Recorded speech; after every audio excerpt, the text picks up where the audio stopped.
Sexo, violencia y finales trágicos. Bienvenidos al Hollywood de los años 60. Hoy hablaremos sobre el cine moderno estadounidense o también llamado Nuevo Hollywood por la revista Time, que celebraba de ese modo el éxito en taquilla de la primera película de esta corriente cinematográfica. El Nuevo Hollywood se iniciaría a finales de los años 60 y fue con la película de Arthur Penn, Bonnie y Clyde, que daría el gran salto al cine moderno, un cine más enfocado a lo violento, con películas abiertamente políticas, moralmente ambiguas y a menudo narrativamente inconclusas, que además incluía en ellas escenas de sexo, características peculiares que serían una aberración para el cine clásico norteamericano.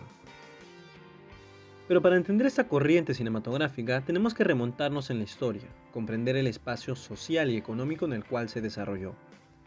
Estados Unidos había vivido una sangrienta Segunda Guerra Mundial.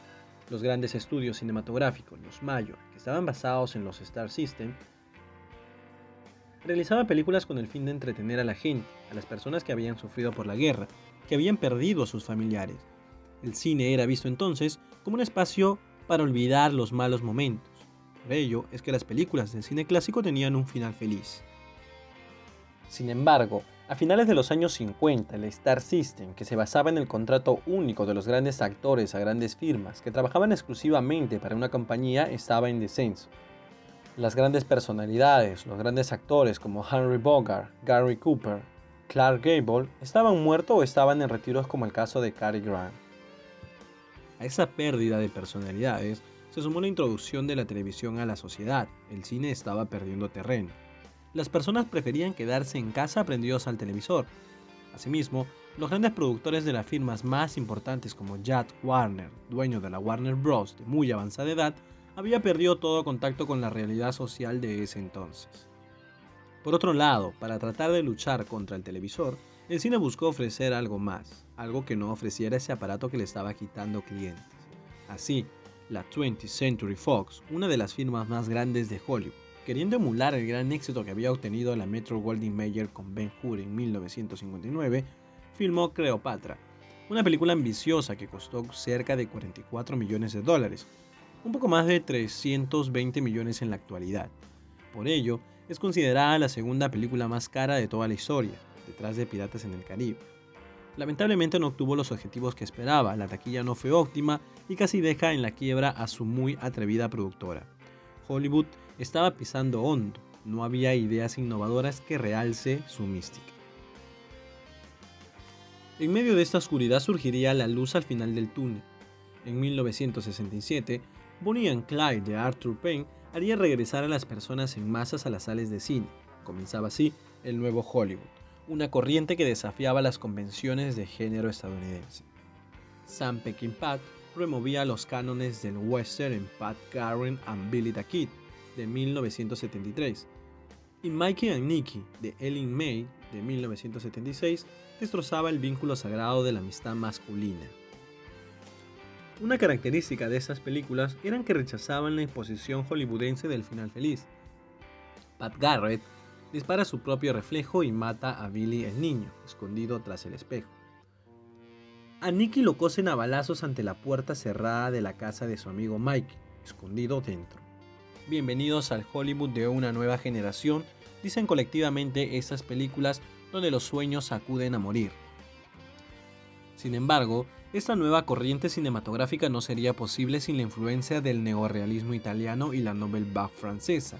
Los jóvenes estadounidenses soñaban con emular la libertad de cineastas como Godard, Romer, Truffaut, Ribet y Moore, así como de los neorrealistas italianos, y tomaron prestada muchas de sus técnicas como los Jacobs, rodajes y montajes rápidos, el empleo de técnicas documentales dentro de una narrativa de ficción, la importancia de la banda sonora, las tramas no convencionales y una disposición a retorcer las reglas del género.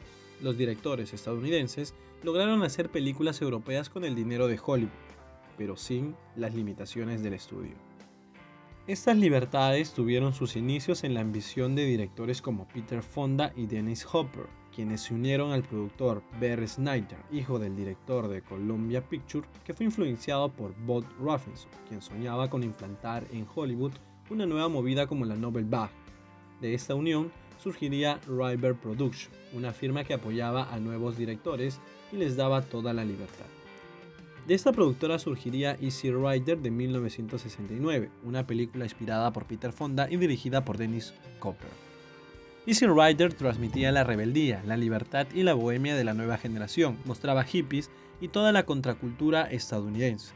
Definitivamente, una generación que vivía en la opulencia y que también rechazaban los conflictos bélicos como el de Vietnam.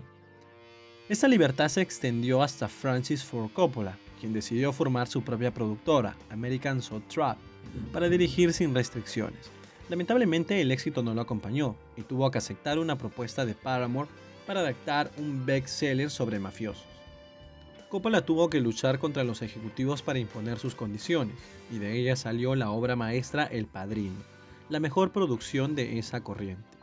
El Padrino retrata las dos generaciones. Vito, interpretado por Marlon Brando, representaba la antigua generación, más conservadora, mientras que Michael Corleone representaba la generación más bohemia. Más adelante, Coppola, Bogdanovich y Friedkin formarían The Director Company, un acuerdo con Paramount para tener libre control de sus producciones sin pasarse del presupuesto. En este escenario también surgirían grandes directores como Steven Spielberg, George Lucas, Brian De Palma y Martin Scorsese, quien escribiría en 1976 Taxi Driver, un rechazo a la guerra de Vietnam al mostrar a un excombatiente consumido por la soledad. Las películas del nuevo Hollywood a menudo se definían por la ambigüedad moral. Sus protagonistas eran de todo menos admirables, aunque pocas veces eran despreciables, entre otras cosas porque nunca triunfaban. Esta corriente cinematográfica, que se caracterizaba por la independencia de su director, llegó a su fin con El taquillerazo de verano, un modelo de negocios completamente nuevo. La publicidad agresiva implicaría que la carrera de la película dependiera menos de la opinión y de la crítica especializada. Los productores volvieron a tener control de las películas y se puso fin a un estilo cinematográfico atrevido, sin límites, contracultural y políticamente incorrecto.